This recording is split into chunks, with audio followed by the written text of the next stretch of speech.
a Santiago o a las grandes capitales para encontrar trabajo, para poder desenvolvernos, para poder estudiar. Y eso genera también hacinamiento sobre población con todas las dificultades que eso conlleva, cómo gestionas toda esa cantidad de residuos, cómo gestionas toda esa cantidad de emisiones de gases, del smog, del agua potable, que más encima estamos en crisis hídrica.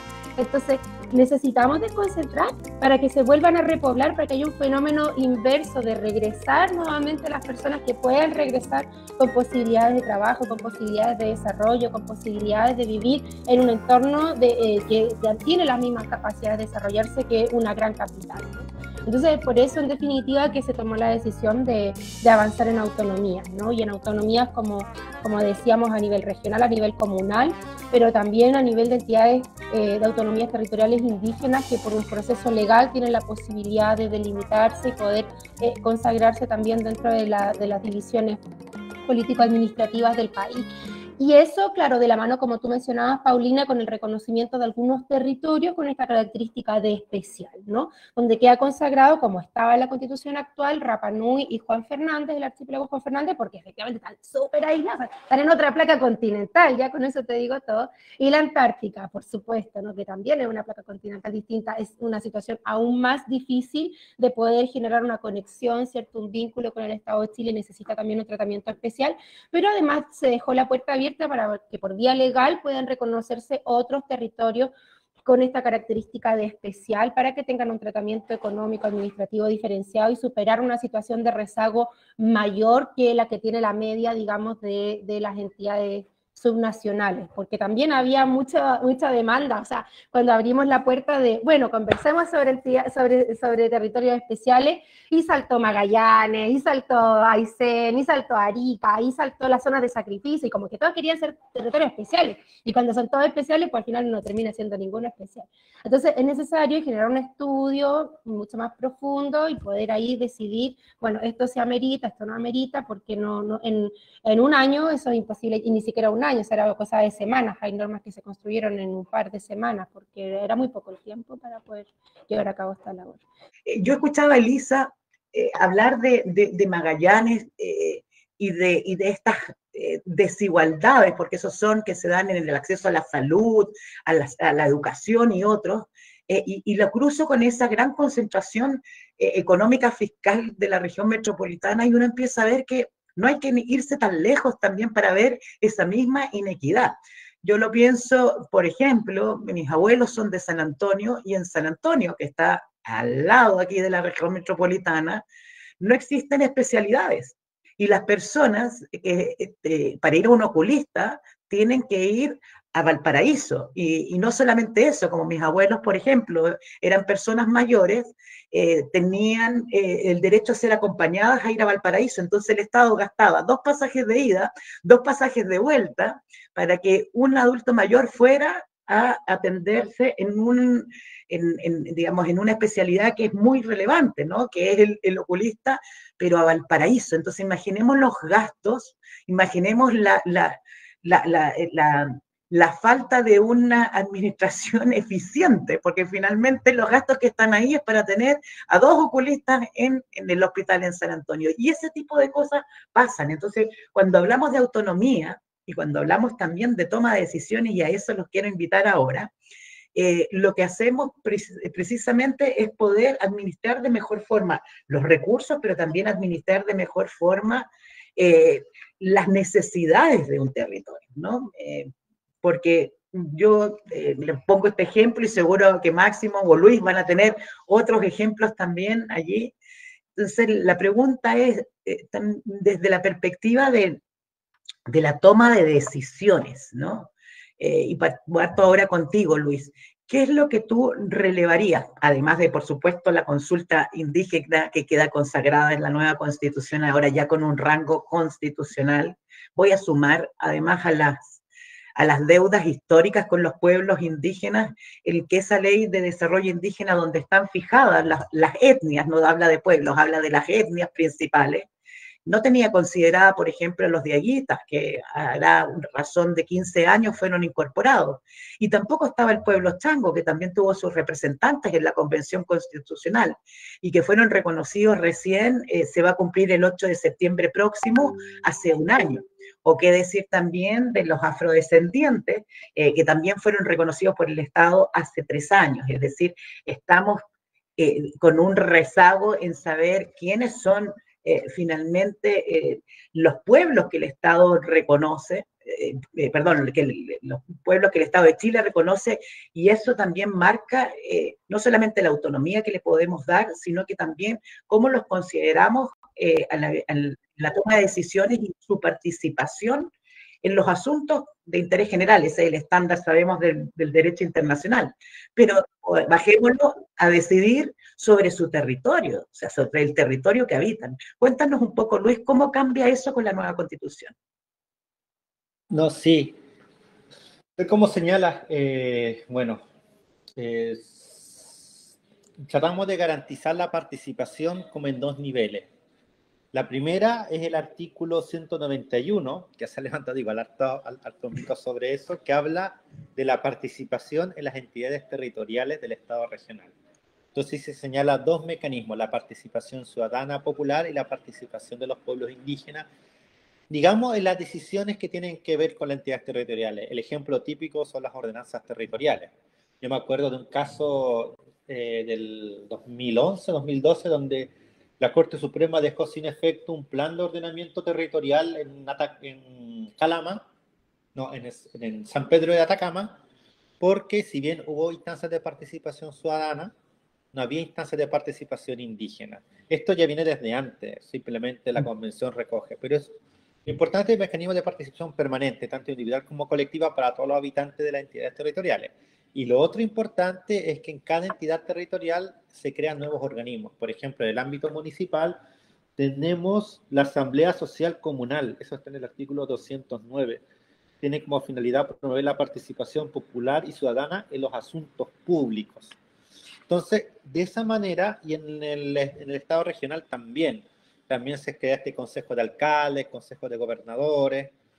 Entonces, lo que queremos señalar es que las distintas medidas del Estado regional que tienen un impacto directo en la vida de las personas para que sean legítimas, que sean eficaces, sean oportunas, requiere la participación de las personas, y ahí se establecen estas 2 instancias.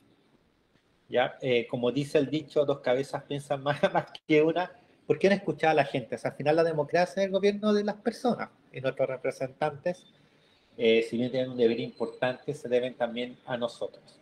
Eso sin perjuicio de que se establece una serie de mecanismos de democracia directa, tanto del ámbito regional como nacional, sin olvidar lo importante que es esta nueva, si bien las regiones, las entidades no tienen potestad legislativa expresamente, se les pueden delegar, las entidades regionales, a través del Consejo, de la Cámara de las Regiones, van a poder presentar proyectos de ley.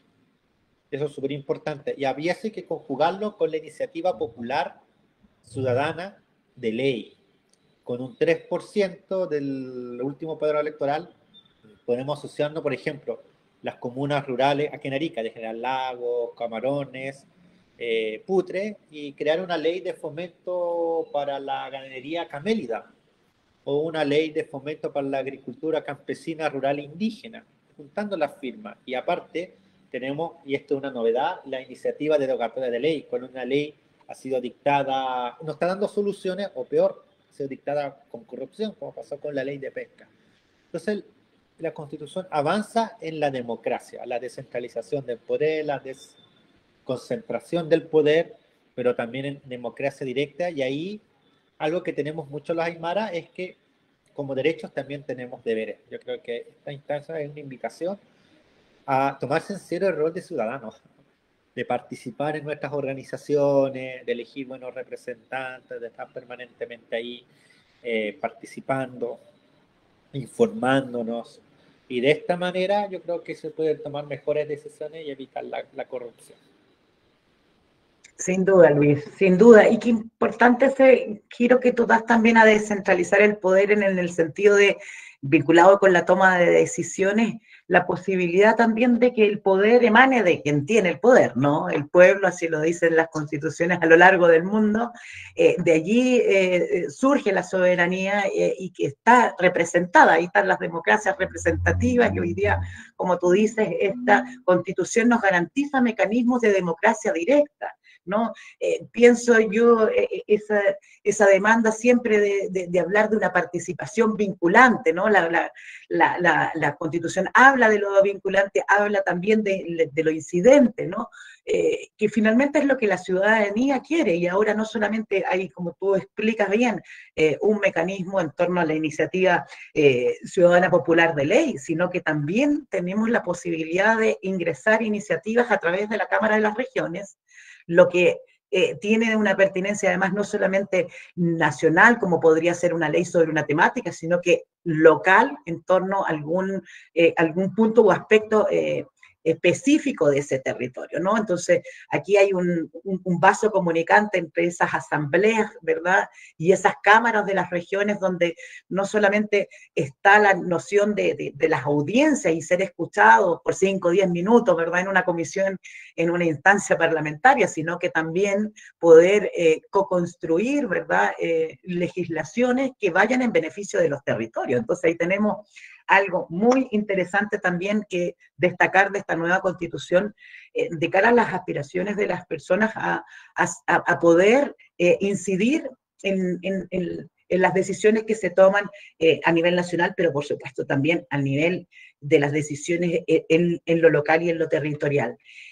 Max, respecto de estos elementos de democracia directa, ¿no? Y pensemos aquí desde una perspectiva un poco histórica, porque claramente una constitución no solamente cambia los paradigmas normativos, también sociales, ¿no? Yo recuerdo que yo y mi madre votamos por primera vez, porque tuvimos una larga dictadura donde no tuvimos elecciones, que nos suprimió los plebiscitos.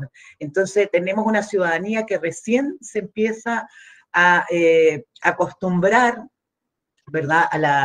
A la votación, a la deliberación, a esta democracia deliberativa en la que estamos, las iniciativas populares de norma que se presentaron a la convención y que son una antesala, podríamos decir, a estas posibles iniciativas populares de ley. Es decir, tenemos toda una democracia robustecida, pero también una sociedad, no sé si comparten ahí el diagnóstico, con poca preparación. No nos olvidemos que la educación cívica también fue retirada de las escuelas, es decir, un sinnúmero de cosas que hacen que tal vez, y a lo mejor por allí también los temores que se tienen respecto de la propuesta de constitución, no tenemos formación cívica, ¿verdad? Y democrática que nos permita abordar adecuadamente y apropiadamente estos procesos. ¿Qué te parece a ti, Máximo?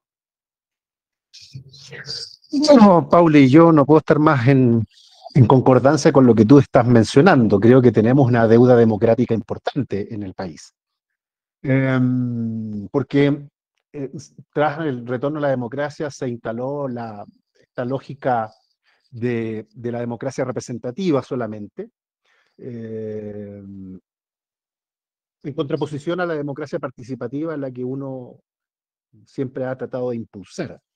Tú mencionabas una serie de instancias donde hay una participación popular, como que desde abajo se comienza a establecer una nueva mirada social.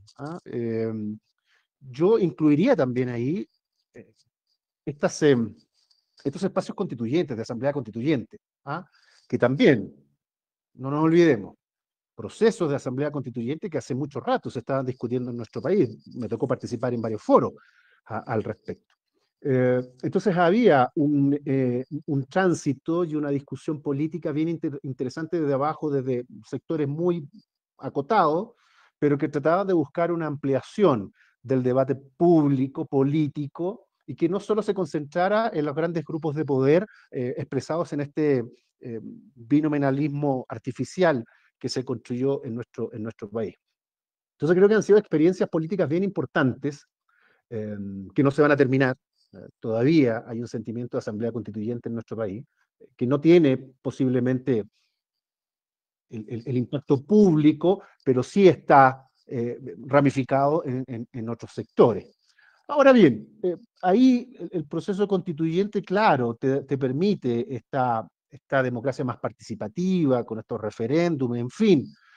Los quórum, yo creo que ahí es mi crítica en términos de algunos quórums que son bastante elevados y que complican el sentir popular. ¿Ah? Creo que ese sería como mi crítica en el sentido de que colocar un quórum tan altos, perdón, que en algunos casos puede ser dificultoso hacer algunos cambios que uno pretendería. ¿Ah? Por ejemplo, en materia de recursos naturales, ¿ah? Que es otra discusión y que posiblemente daría para otro programa y por otra instancia de discusión.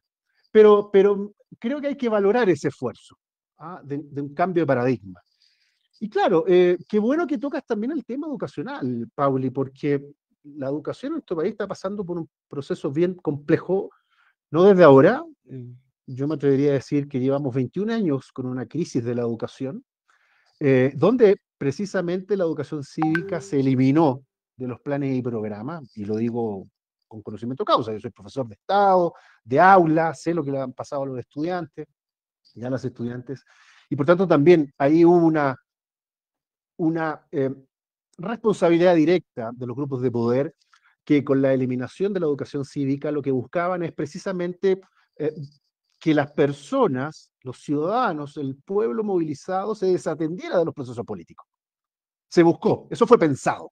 No fue una cuestión desde los técnicos, de los expertos de la educación. Eso fue pensado políticamente para despolitizar el país. Eso fue pensado, fue creado, justamente para que el poder no fuera cuestionado desde los sectores populares. Y ahí hay un trabajo que hacer en materia educativa, ¿no? Y posiblemente la Constitución dé esa herramienta.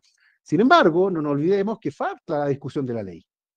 Y ahí podemos entrar en un proceso bien complejo donde los sectores movilizados van a tener algo que decir, ¿ah? Porque justamente esa discusión de ley, que va a estar supeditada a los planteamientos de la doctora Cordero, en fin, puede tener algún problema en términos de la percepción y la concepción de sociedad. Para mí el debate de la educación no es irrelevante, porque el debate de la educación es el tipo de sociedad que tú quieres construir. Y me parece que en la región hay algunos modelos educativos que pueden ser bien interesantes y pueden perfectamente replicables. Pero al margen de esto, creo que al fortalecer la educación pública, profundizamos y democratizamos más nuestro país, que todavía nos falta por democratizar. Creo que todavía hay aspectos dictatoriales, estos enclaves autoritarios todavía se están presentes en nuestro país. Y va a pasar mucho tiempo para eliminarlos. Lo que sí hay que tener la voluntad democrática. Y no me quiero extender más en esto por honrar el tiempo, pero creo que ahí hay planteamientos políticos bien importantes. Insisto, por un lado es la discusión jurídica de la Constitución, pero creo que el debate político de la Constitución ha estado muy ausente, y por eso hay que valorar este espacio, porque aquí estamos discutiendo políticamente lo que es una Constitución. Importante lo que planteas, Máximo, porque en realidad todo lo que la nueva Constitución arroga, muchas de ellas tienen su resolución en ley, y ley que tiene que hacer el Parlamento. Entonces, es también ahí incierta las características y cómo termina de conformarse finalmente eso, ¿no? Y lo de los enclaves dictatoriales, yo creo que aquí también es importante, sobre todo de cara a las nuevas generaciones. Yo también soy profesora de la Universidad de Chile, cómo uno logra plantear, ¿verdad?, estos enclaves que efectivamente siguen existiendo. Pensemos que la educación, la Ley Orgánica Constitucional de Educación, es de marzo de 1990, es decir, la firmó Pinochet antes de retirarse, igual que la Ley Orgánica de Carabineros, es decir, hay nomenclaturas de último momento, pero también hay algunas que son hoy día leyes marcos. Estoy pensando, por ejemplo, en la Ley de Telecomunicaciones, que es un decreto de la dictadura del año 83, para precisamente censurar. Estoy pensando también en ese famoso decreto que restringe el derecho a movilización con una intervención que hizo mediante decreto la dictadura también de la Constitución. Tú hablas de los quórum y resulta que de facto una dictadura intervino en la Constitución. Entonces, esas realidades también es importante, la memoria es muy importante tenerla presente porque eso nos genera mejores posibilidades en torno a las decisiones, pero también a los puntos de vista. Y aquí hay algo que sin duda era necesario, ¿no? O sea, una constitución como la que hoy día tenemos, lo que está haciendo es subsanar una serie de aspectos que incluso la propia constitución no lo subsana en sí mismo, entrega la norma, pero tenemos que tener o la ley o derogar ley. Y a propósito de derogación, también la nueva constitución establece no solamente la posibilidad de presentar leyes, sino que también a través de un quórum poder solicitar la derogación de una ley. Pensemos, por ejemplo, en lo que decía Luis, la corrupción y la ley de pesca. ¿Cuánto nos ha costado sacarnos esa ley de pesca? Que todavía no la terminamos de sacar del todo, pero la nueva constitución frente a hechos de corrupción tan evidentes como esto le da a la ciudadanía también la posibilidad de hacerlo. Entonces, aquí estamos equiparando también, podríamos decir el poder ya no solamente de representación, sino de ejercicio directo y también la democracia incluso deliberativa, porque en eso estamos creando normas, estamos creando los marcos sociales que queremos que nos rijan. Como tú dices, tenemos muchísimos temas, pero a mí no me gustaría no tocar el que tú planteaste precisamente cuando de desarrollo hablamos. Y aquí no vamos a hablar del desarrollo económico, como venimos planteando, del desarrollo de las autonomías y de los territorios, de las contribuciones que como ciudadanos podemos hacer, sino que también el tipo y modelo de desarrollo que Chile tiene, que también sabemos que emana de un modelo económico que fue fijado y fue fortalecido precisamente con la Constitución de 1980, que de nuevo para la memoria hay que decir, con vicios de no solamente ilegitimidad, sino que también de ilegalidad. Recordemos que no habían padrones electorales, la gente votaba con la cédula, se le cortaba una punta a la cédula y el control de las cédulas, adivinen quién las tenía, el Estado. Por lo tanto... Y el voto incluso era tan delgadito que se sabía en lo que estabas votando. O sea, a ese nivel estamos hablando. Exactamente. Entonces, no solamente estamos haciendo un cambio constitucional, sino que sacándonos una constitución que fue totalmente ilegítima en cómo fue concebida y cómo fue aprobada. Entonces, eso hay que tenerlo presente cuando estamos ahora hablando, porque eso es lo que está tratando de articular esta nueva constitución, ¿no? Corregir desigualdades provocadas por el modelo, generar autonomías, generar el reconocimiento de los distintos territorios, considerarnos un Estado, restablecer la solidaridad y la reciprocidad como elementos bases de un Estado. Es decir, lo que estamos haciendo efectivamente es no solamente caminar hacia un buen vivir, sino que también a generar sociedades más respetuosas, donde la no discriminación sea efectivamente no solamente un checklist, sino que sea algo que se haga carne, ¿no? Eso también es muy importante. Entonces, estas últimas preguntas se las voy a tirar así, voy a partir contigo, Luis, hablando del modelo de desarrollo.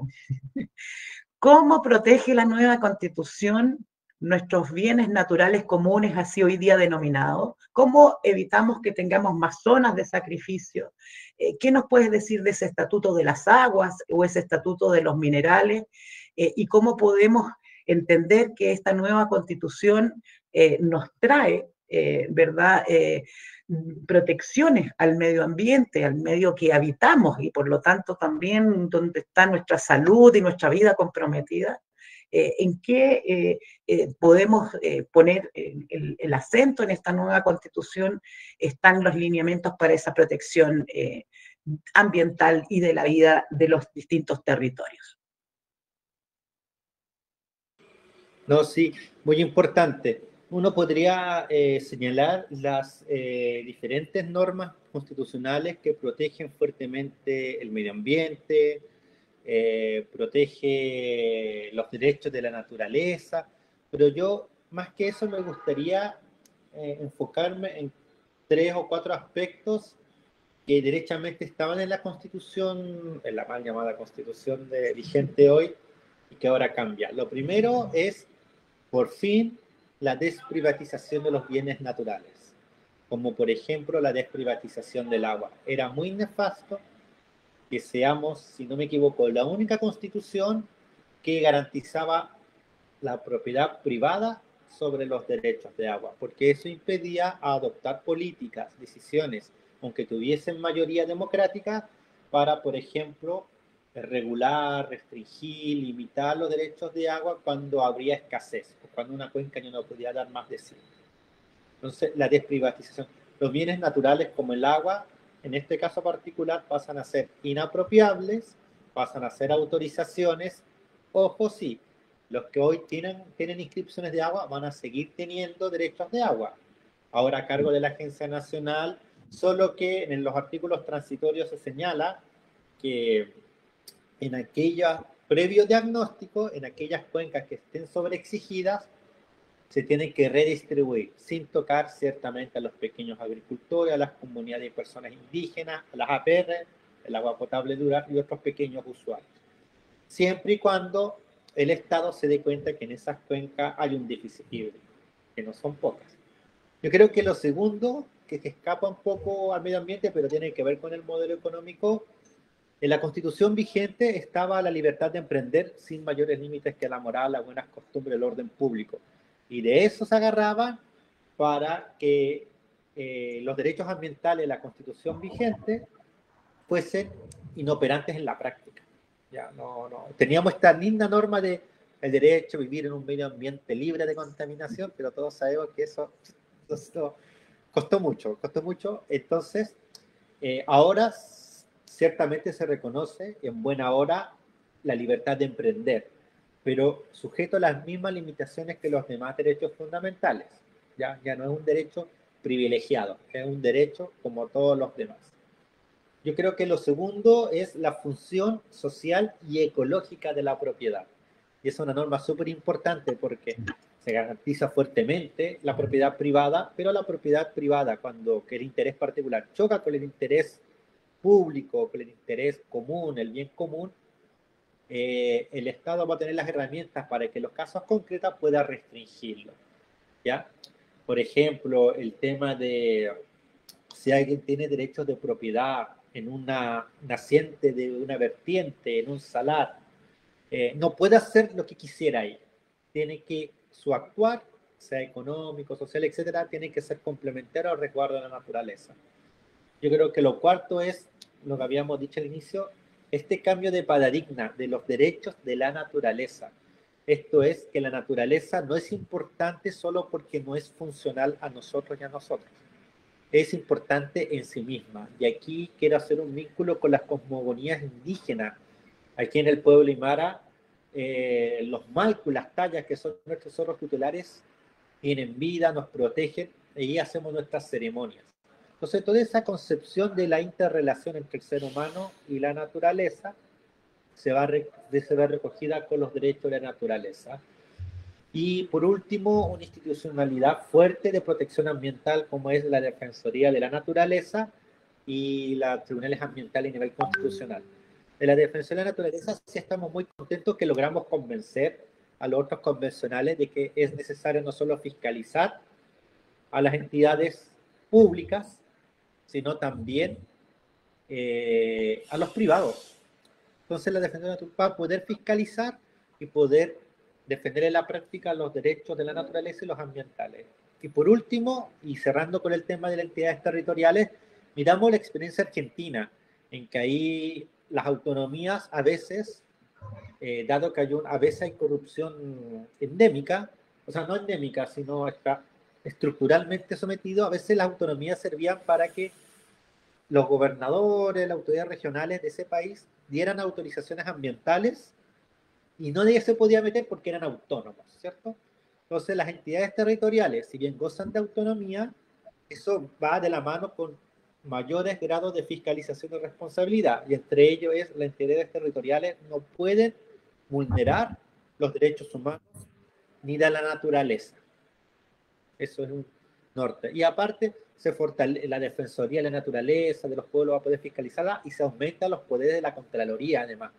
a nivel regional. Así que yo diría que es un conjunto que nos va a permitir avanzar más junto con los mecanismos de democracia directa. La vocación productiva del territorio y de la región debe ser una decisión compartida entre las regiones, los habitantes y también la entidad central, y ya no solo ahora como la entidad central. Voy a reforzar eso último que tú dices sobre la Defensoría de la Naturaleza, porque si hay otra de las deudas que el proceso de transición a la democracia tiene en el país, es la ausencia de una Defensoría del Pueblo, que está establecida, de hecho, también en la propuesta de nueva Constitución. Los distintos países en América Latina y sobre todo aquellos que pasaron por dictadura tienen Defensoría del Pueblo e incluso cada país se hace cargo de sus propias dificultades, y así como en Perú, por ejemplo, hay una Defensoría del Pueblo anticorrupción, y es claro que en el caso de nuestro país necesitábamos una Defensoría para la naturaleza, es decir, somos el único país, no solamente que en la Constitución tiene como bien público, pero también derechos de propiedad sobre las aguas, sino que somos el único país en el mundo que las tiene privatizadas, en tanto en su distribución como su entrega, entregadas a perpetuidad, eso lo sabemos. Entonces, lo del agua, como tú bien dices, era un aspecto central. Y aquí a mí me gusta pensar con metodología de niños, ¿no? Porque los niños son simples en su raciocinio y siempre mucho más certeros. O sea, cuando hay cuentas sobreotorgadas, es decir, cuando existe más agua otorgada que la realmente existente, es evidente que necesitamos reconfigurar esa entrega, ¿no? Así como también cuando hay un territorio que tiene, ¿no? Si pensemos en una familia, ¿no? Si tenemos 3 personas, 4 personas a las cuales abastecer, claramente no le vamos a dar el agua solamente a una. Todas las personas tienen ese derecho, ¿no? Los niños piensan así. Y esto es lo que no estaba establecido en Chile, y el hecho de que el agua hoy día sea inapropiable, sea incomerciable también, que es otra de las cosas que señala la Constitución, es un cambio no solamente sustantivo, es vida, ni siquiera calidad de vida, es vida para territorios que hoy día no están abastecidos. Tenemos más de 600 localidades y comunas a lo largo del país que no tienen agua, que abren el grifo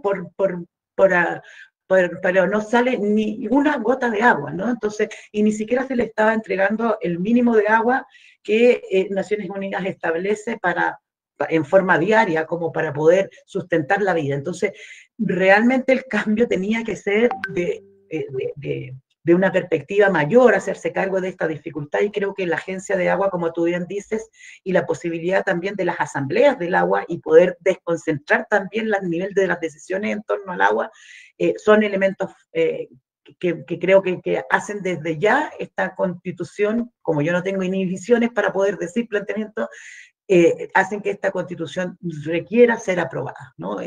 O sea, por el solo hecho de poder recuperar las aguas para las personas, porque llevamos cuántos años, ¿no? En un código de agua que todo el mundo ya dice, ya no hay por dónde seguir pasándolo, ¿no? O sea, simplemente había que, o debería derogarse para poder pasar a otro lado. Y el tema también, extendiendo el agua, mientras hablabas, recordaba también el hecho de que tampoco son apropiables las playas, ¿no? Los accesos a costa, ¿no? Esta propiedad privada que también incluso los propios expresidentes han cerrado el paso, ¿no? A lagos. Entonces, estamos hablando de que es una situación en la que incurren desde la máxima autoridad hasta distintas personas que tienen esta propiedad privada entendida como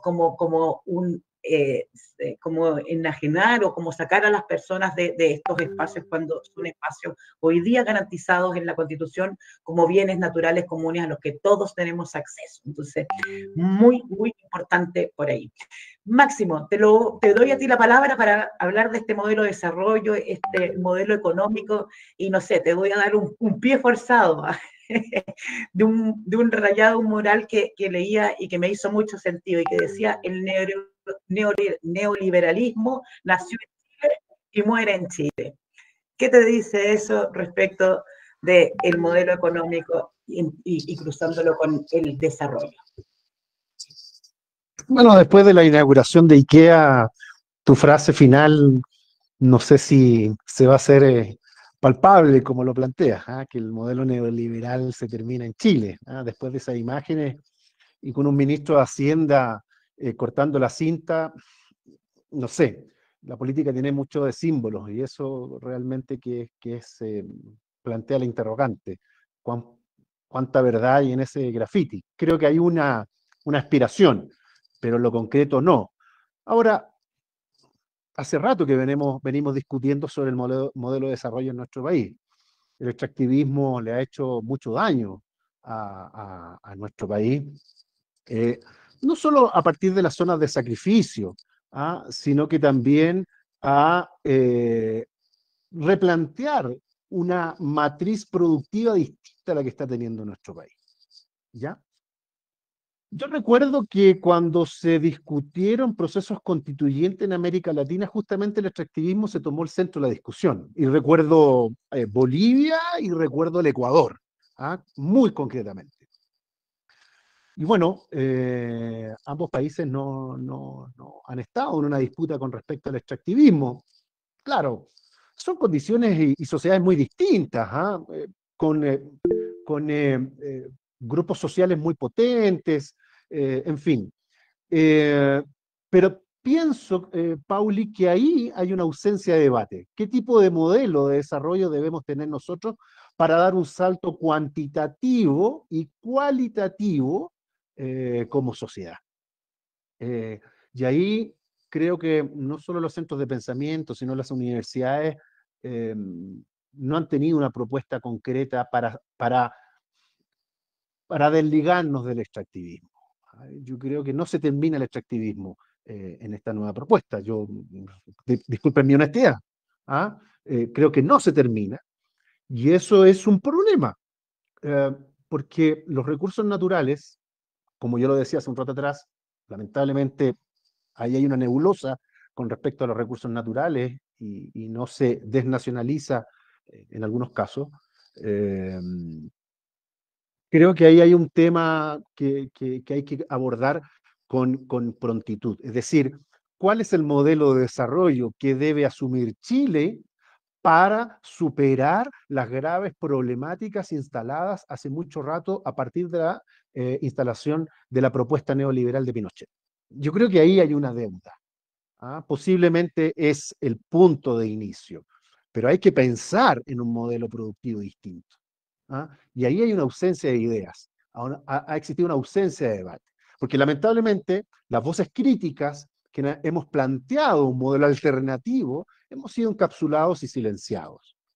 Pero creo que hay que llegar y abrir esos espacios justamente para pensar en un Chile distinto. Creo que la educación es fundamental. Para mí la educación es clave. Cuando se hacen esas preguntas, cuando Vargas Llosa se hizo esa pregunta, ¿por qué se jodió el Perú? Bueno, habría que tomar esa pregunta y decir, ¿cuándo se jodió Chile? Y a mi modo de ver, cuando la educación se convirtió en un bien transable, en un producto. Mientras eso no cambie, vamos a estar en un problema grave de estabilidad política y que hay que resolver prontamente. Y un tema tan grueso que casi no cambia, lo puede decir Luis, fue uno de los temas más controversiales en la discusión en la convención, el derecho a la educación. Había ahí una negociación gruesa y dura en torno a derechos de la educación, sí, pero en libertad de enseñanza se sostiene y se mantiene. Había un gallito importante, ¿no? Ahí, Luis. Y quiero, para cerrar ya esta conversación que hemos abordado muchos puntos, esto de desarrollo y descentralización nos dio para hablar de autonomías, de toma de decisiones, de concentrar el poder, de cómo imaginar también en esta última intervención que es máximo, ¿no? Las formas alternativas, ¿no? Para la construcción de lo que no queremos, ¿no? Es evidente que el extractivismo y sobre todo este extractivismo contemporáneo, ¿verdad? Multinacional, a gran escala, ¿no? Porque en las zonas de sacrificio sabemos que la contaminación de las termoeléctricas y todas las zonas como Puchucaví y Quintero, pero también Huasco y todo, obedecen a décadas mucho más anteriores y que tenía que ver con el desarrollo industrial, pero desde allí venimos sosteniendo esta inequidad en la forma de distribución de los impactos, ¿verdad?, de este desarrollo. Así que me parece muy importante también dejar fijado eso, ¿no? Necesitamos avanzar también en la construcción de las alternativas. Y tal vez estas cámaras de las regiones y las iniciativas locales puedan avanzar desde abajo, ir construyendo esas alternativas también, porque las alternativas se vienen desarrollando.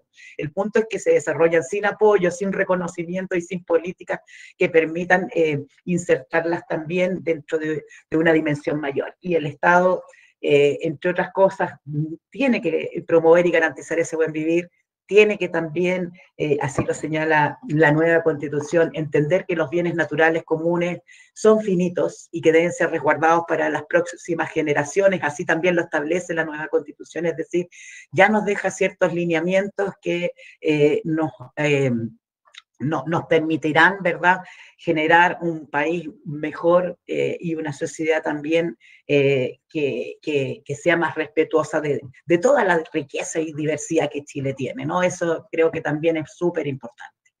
Yo por mi parte les vuelvo a agradecer la participación el día de hoy y les voy a dejar 2 minutos para que puedan hacer un cierre con el llamado que quieran. Yo, como puedo hacerlo, les vuelvo a insistir, lean la propuesta de nueva Constitución, es la mejor forma de entender el nuevo Chile que se propone y una vez que usted la lea va a entender por qué es importante aprobarla, porque es el primer paso hacia un camino diferente. Luis, por favor, tus palabras de cierre. No, sí. Bueno, gracias por la invitación. Esta es la Constitución en cuyo construcción y proceso y resultado es lejos lo más representativo de lo que hoy es Chile. Estuvimos los pueblos indígenas, estuvieron las mujeres, las diversidades sexuales, las mujeres con la regla de paridad, hubo convencionales, no solamente abogados como ha sido antes, sino también de otras profesiones, dirigentes sociales, movimientos sociales, independientes, dueñas de casa, la diversidad de lo que es las regiones. Había una bancada rural, de hecho. Así que muchos de esos normas se plasmaron en la Constitución, que ojo, no es la Constitución de un sector.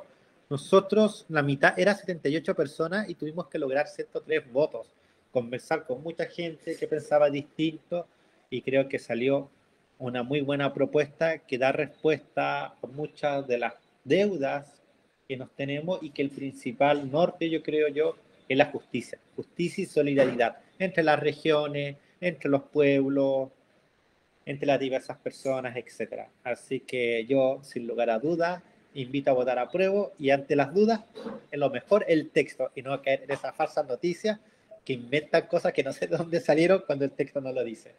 Así que eso por una Constitución que no una a los chilenos y las chilenas, a todas las personas que no habitan en el país, como es la propuesta de nueva Constitución. Eso.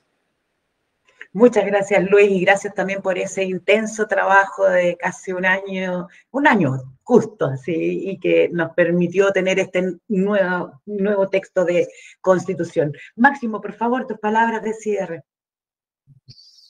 Gracias, Paulina. Bueno, reiterar mis agradecimientos por la invitación. Ha sido un gusto y un honor, un placer poder compartir y conversar democráticamente este tema que lamentablemente en el último tiempo ha generado odiosidades, malas interpretaciones. No nos olvidemos que después del 4 de septiembre vamos a seguir compartiendo espacios, hay que elevar el debate, que esto no se transforme en una carnicería, simplemente son posturas distintas y creo que hay que hacer ese llamado a bajar la intensidad, a evitar esas campañas de roteo a los sectores populares, que lo encuentro último. Creo que es posible tener un conversatorio, un diálogo político de alto nivel como el que hemos sostenido ahora.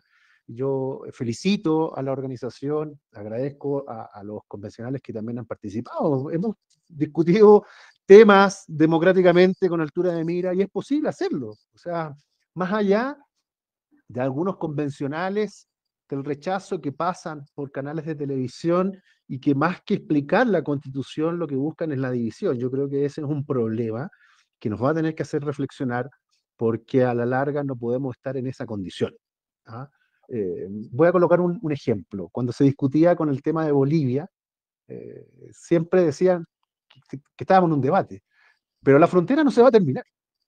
No se acaba esa frontera. Y hay que seguir conviviendo y hay que seguir dialogando. Yo creo que este espacio ha sido una invitación para la reflexión democrática, republicana, si lo quieres llamar así, y bueno, que la gente lea la Constitución, que se haga su mirada y que analice que hay un avance importante y que es un punto de inicio, como decía la Paulina, es un punto de inicio a una discusión mayor y que obviamente los sectores que están comprometidos no se vayan del todo. Hay que seguir presionando para que este sea un mejor país y, por cierto, esas brechas sociales y esas dificultades sociales que todavía están presentes de una vez por todas comiencen a desaparecer. Muchas gracias por la invitación y que sea un excelente martes para todos y un saludo desde Bolivia para todos allá también. Muchas gracias, Máximo. Yo quiero agradecer también a mis compañeros que han apoyado hoy día en la transmisión, a Frecia Ramírez, a Félix Salvador, también a Javier Romero, allí en la puesta en marcha de esta transmisión. Muchas gracias a todos ellos, porque de forma colectiva es como se construye también. Desde las comunicaciones, nosotros como MIC TV hemos procurado llevar la voz de los territorios a la convención, ese fue nuestro trabajo, y también lo que era el trabajo de la convención a los territorios. Y hoy día desde el gremio de las comunicaciones independientes y comunitarias, ANAMIC, estamos constituidos como comando porque creemos fervientemente que este proceso, si bien, como tú decías, Máximo, tal vez no era la Asamblea Constituyente que se viene demandando por más de 2 décadas, sí logró ser apuntalado, sí logró esos escaños al último minuto, como también la paridad y la rebaja, algo muy independiente, muy importante de la cantidad de apoyos que requieren los independientes para poder presentarse a una elección y a un cargo de representación. Yo creo que eso también, como dice Luis, marcó la diferencia. Hubo dueñas de casa, hubo personas de a pie que pudieron también escribir esta Constitución, y esperamos que ese marco, esa diferencia entre independientes y partidos también avance a tener algunos ajustes.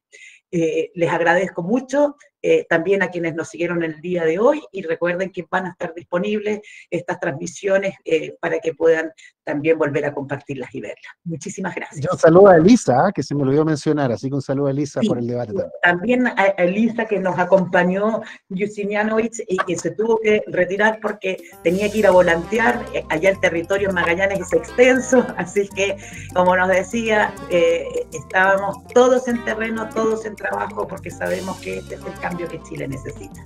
Muchas gracias.